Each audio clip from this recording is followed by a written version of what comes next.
OMG, ginalingan nga ni Josh at Ken maggento kasama ang mga nagagandahang K-pop girls. Tuwang-tuwa nga ang lahat nang makita nila ang kanilang mga bias na si Ken at Josh na napakagwapo at napakaangas na sumayaw ng gento kasama ang mga nagagandahan at nagsisiksiyang mga dilag.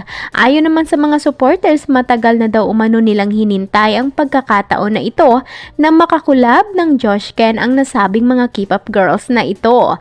Narito ang video at ang kani-kanilang mga komento.